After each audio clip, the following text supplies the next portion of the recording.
भगवान बुद्ध आणि त्यांचा धम्म ह्या ग्रंथाचे लेखक विश्वभूषण भारतरत्न परमपूज्य बोधिसत्व डॉक्टर बाबासाहेब आंबेडकर ह्या ग्रंथाचे लेखक आहेत.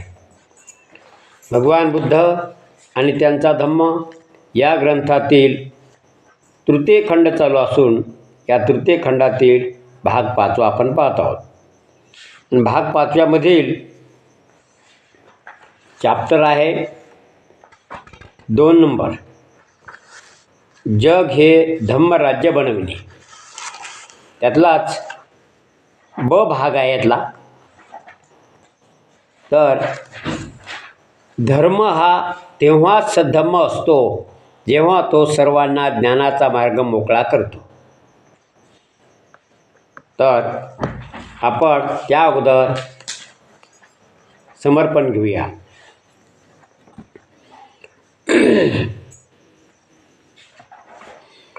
सुखो बुद्धान्मुपादो सुखा सधम्म देशना सुखा संघस्य सामगी समागान तपो सुख.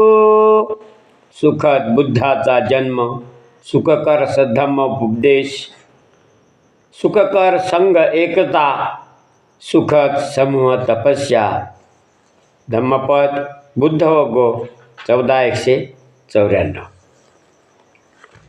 तर आजच्या भागाला आपण आता सुरुवात करतोय. धम्माला सद्धम्माचे रूप येण्यासाठी त्याने प्रज्ञेला उत्तेजन दिले पाहिजे. जेव्हा धम्म विद्या सर्वांस मोकळी करतो तेव्हा तो सद्धम्म होय. ज्ञानार्जनाची मुभा सर्वांस मोकळी ठेवता येत नाही असा ब्राह्मणी सिद्धांत होता. या सिद्धांतानुसार तो फक्त थोडक्याच लोकांना असली पाहिजे. म्हणजे ज्ञान शिकणे, ज्ञान घेण्याची मुभा इतर बहुजनाला नव्हती, ब्राह्मण सोडून. ब्राह्मण, क्षत्रिय आणि वैश्य या त्रैवर्णिकांनाच ब्राह्मणी सिद्धांताप्रमाणे ज्ञानार्जनाची अनुज्ञा होती, म्हणजे त्यांना परवानगी होती. आणि त्यापैकीही ती फक्त या त्रैवर्गातील पुरुष वर्गालाच होती. आणि या 3 वर्गातील सुद्धा स्त्रियांना शिक्षणाचा अधिकार, ज्ञान घेण्याचा अधिकार नव्हता. पुरुषांना सुद्धा, ते सुद्धा म्हणजे शूद्र आणि स्त्रिया यांना शिक्षणाचा अधिकार नव्हता, ज्ञानार्जन करण्याचा अधिकार नव्हता. तर मनुस्मृतीच्या नियमाप्रमाणे, म्हणजे ब्राह्मणी धर्माच्या नियमाप्रमाणे स्त्रिया ह्या ब्राह्मण, क्षत्रिय अथवा वैश्य असो, त्याप्रमाणे शूद्र पुरुष असो अथवा स्त्री असो, त्या सर्वांना ज्ञानार्जनाचाच काय, पण साक्षरतेचा अधिकार नव्हता. म्हणजे साधं त्याला साक्षरता पण होता येत नव्हतं.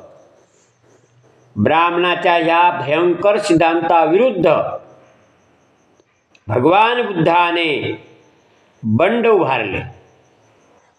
या विषमतेच्या विरोधात समतेचं बंड उभारणारा पहिला सिद्धार्थ गौतम, सिद्धार्थ भगवान बुद्ध याने हे बंड उभारले. ज्ञानमार्ग, मग तो पुरुष असो अथवा स्त्री असो, ती सर्वांना मोकळा असला पाहिजे असे भगवान बुद्धाची शिकवण असे.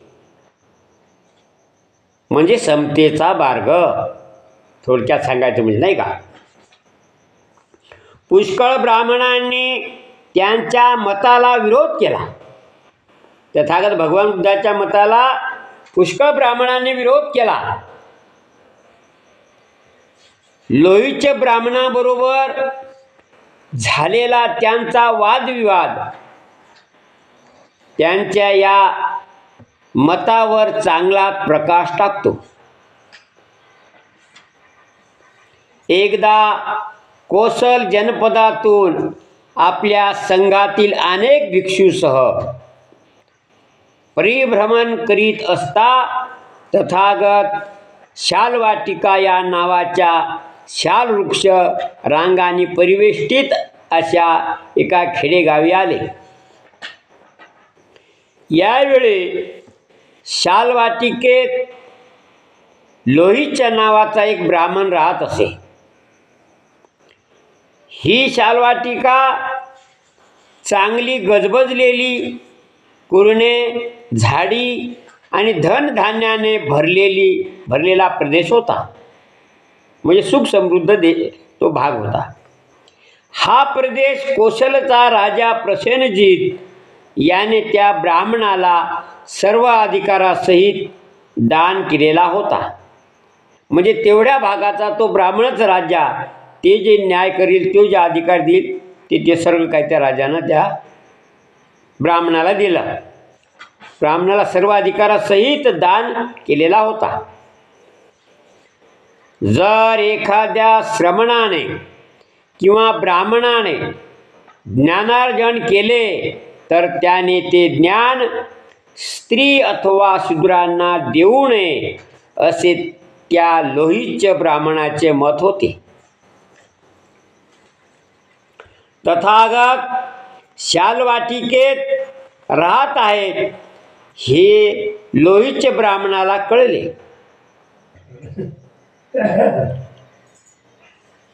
हे कळल्यावर लोहीच्या ब्राह्मणाने आपला नावी भेसिक नावाचा जो नावी होता यास सांगितले, भेसिका इकडे ये, ऐक, तो श्रमण गौतम येथे उतरला आहे, तेथे जा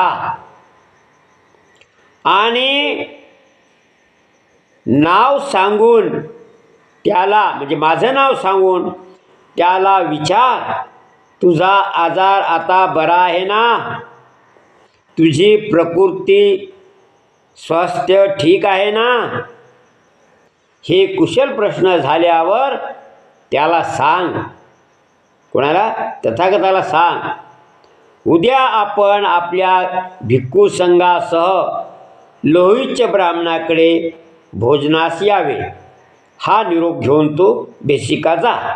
असं तो लोहीच्या ब्राह्मणाने तथागताला त्या भेसिक नाव्याच्या सोबत नाव्याकडे पाठवला. तो नावी म्हणाला, ठीक आहे महाराज. तिथला तो लोहीचे ब्राह्मण राजासारखाच होता. लोहीच्याच्या आज्ञेप्रमाणे त्याने तथागताकडे जाऊन सांगितल्याप्रमाणे त्याला आमंत्रण दिले. तथागताचे त्या विनंतीला मूक संमती दिली आणि तथागताने नेहमीप्रमाणे आपली मान डोलावून होकार दिला, काही हरकत नाही. दुसऱ्या दिवशी सकाळी वस्त्र परिधान करून व आपले भिक्षापात्र हाती घेऊन तथागत आपल्या भिक्खू संघासह शालवाटिकेकडे निघाले. भगवान बुद्धाला आणण्यासाठी लोहीच्याने पाठवलेला दूत भगवान बुद्धाच्या मागे एक एक पाऊल टाकीत चालला होता. पुढे भगवान बुद्ध आणि मागे तो पाठवलेला सेवक. रस्त्यात त्याने तथागताला लोहीच्याचे ते दुष्ट मत, म्हणजे श्रमण अथवा ब्राह्मणाने ज्ञान अथवा विद्या स्त्री आणि शूद्रांना शिकवू नये, हे त्या माणसाने तथागताला सांगितलं. तथागताने उत्तर दिले, भेसिका, ठीक आहे, काही हरकत नाही, काही हरकत नाही, बरं झालं मला तू सांगितलंस. तथागत त्या लोहितच्या ब्राह्मणाच्या निवासस्थानी गेले आणि त्यांच्यासाठी जे स्थान करून ठेवलेले होते, म्हणजे बसण्यासाठी आसन तयार केलेलं होतं, त्या ठिकाणी जाऊन तथागत बसले. त्या लोहितच्या ब्राह्मणाने बुद्ध संघ प्रमुखाला आपल्या हाताने गोड, कठीण आणि मऊ प्रकारचे अन्न तो नको नको म्हणेपर्यंत वाढले, म्हणजे येथेच भोजनदान केलं. तथागताचे भोजन संपल्यानंतर त्यांनी आपले भिक्षापात्र आणि हात धुतले. नंतर लोहितच्याने एक ठेंगणे आसन आणून तो तथागताच्या बाजूला त्या आसनावर बसला. लोहितच्या अशा रीतीने बसल्यावर तथागताने विचारले, लोक म्हणतात की श्रमण अथवा ब्राह्मणाने ज्ञान अथवा विद्या स्त्री अथवा शूद्रांना शिकवू नये असे तुझे मत आहे. ही गोष्ट खरी आहे काय? असा तथागतानं त्या लोहितच्या ब्राह्मणाला प्रश्न केला. लोहित म्हणाला, होय गौतमा, माझे मत तसेच आहे. लोहित, तुला काय वाटते? तू शालवाटिकेत नांदत आहेस नाही का? होय होय गौतमा, मी शालवाटिकेत नांदत आहे. मग लोहित, मग कल्पना कर की जर कोणी असे बोलला, या शालवाटिकेत लोहित ब्राह्मणांचे राज्य आहे, त्याला एकट्यालाच या शालवाटिकेचे उत्पन्न आणि त्यात उत्पन्न होणारा माल याचा उपभोग घेऊ द्या. दुसऱ्या कोणालाही काही देऊ नका. असे बोलणाऱ्याला तुझ्यावर अवलंबून असणाऱ्यांना तो संकटात टाकणार आहे असे तू मानशील की नाही?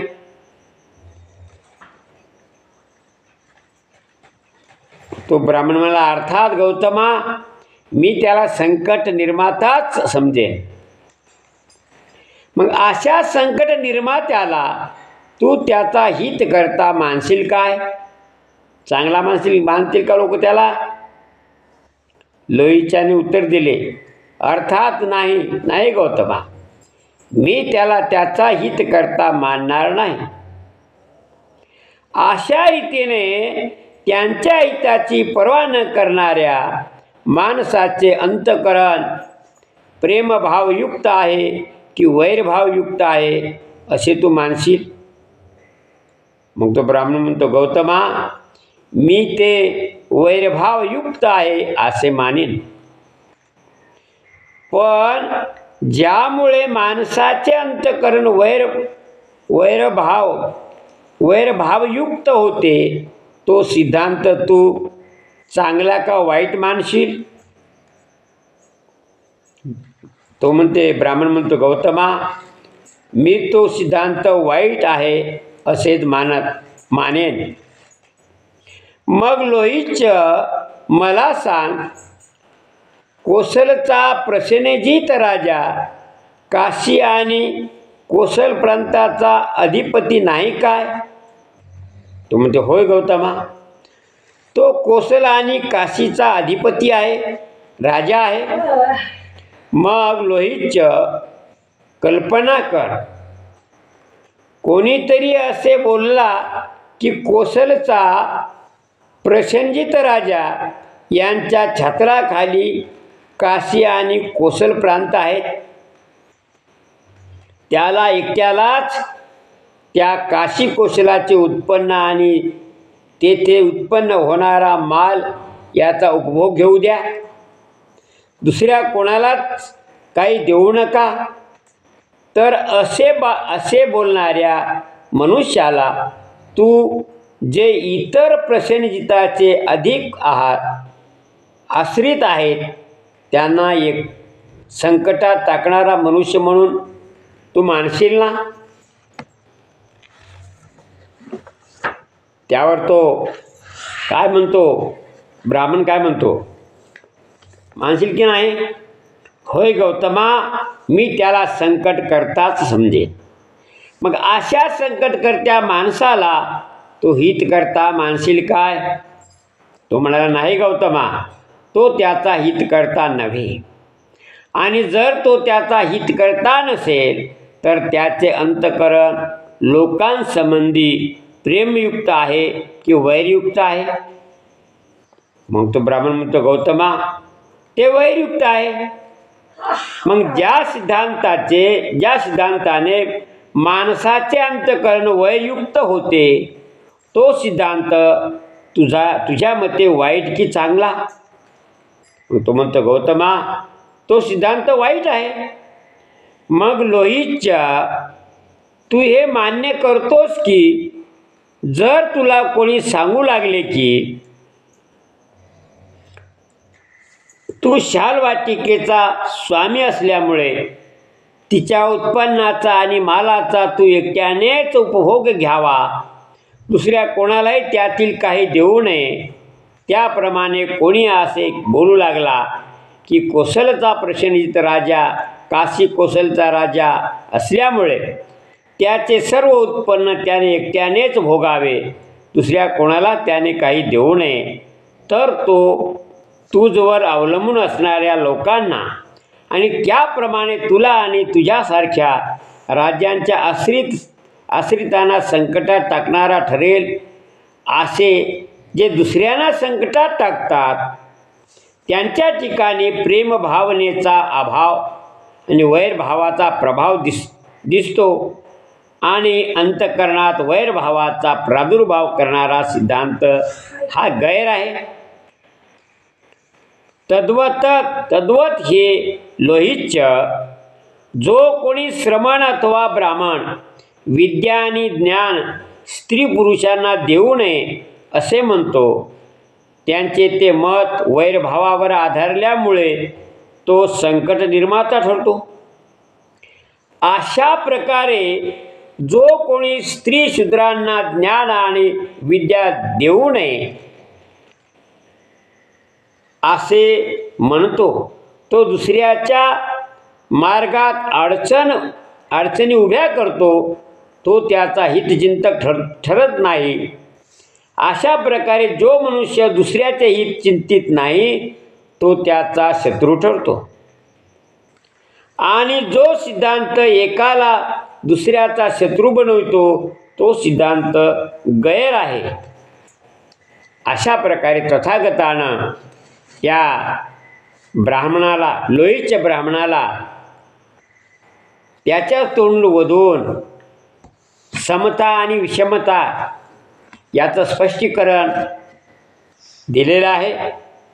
तर आपण सुद्धा या समतेच्या तत्वाचा अवलंब करावा.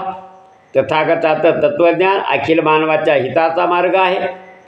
आपण सुद्धा तथागताचा धम्म आचरणात आणावा, समतेचा विचार आणावा.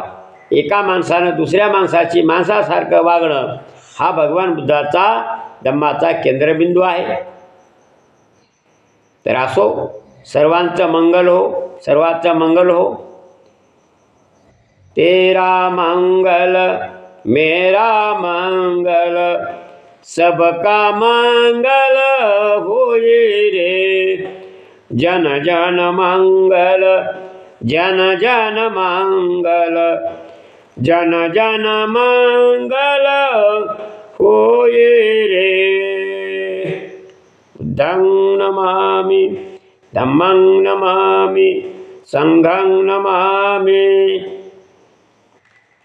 मित्रांनो, सर्व श्रोते मंडळींना नम्र विनंती की भगवान बुद्ध आणि त्यांचा धम्म ह्या ग्रंथातील विचार प्रत्येक मानव जातीच्या हिताचे असल्यामुळे आपण आपण जे व्हिडिओ रोज पाहता ते लाईक, सबस्क्राईब आणि शेअर करा. भगवान बुद्धाचा धम्म प्रत्येक माणसापर्यंत पोचला पाहिजे ही अपेक्षा करतो. आणि आपण माझं जे चॅनल आहे गंभीर खंडारे यूट्यूब चॅनल, या चॅनलला आपण लाईक आणि सबस्क्राईब करावं ही पुनश्च मी तुम्हाला नम्र विनंती करतो. आणि आजचा व्हिडिओ इथे थांबूया. उद्या भेटूया पुढच्या भागामध्ये. तोपर्यंत जय भीम, नमो बुद्धाय, जय संविधान. पुन्हा भेटूया उद्याच्या व्हिडिओमध्ये.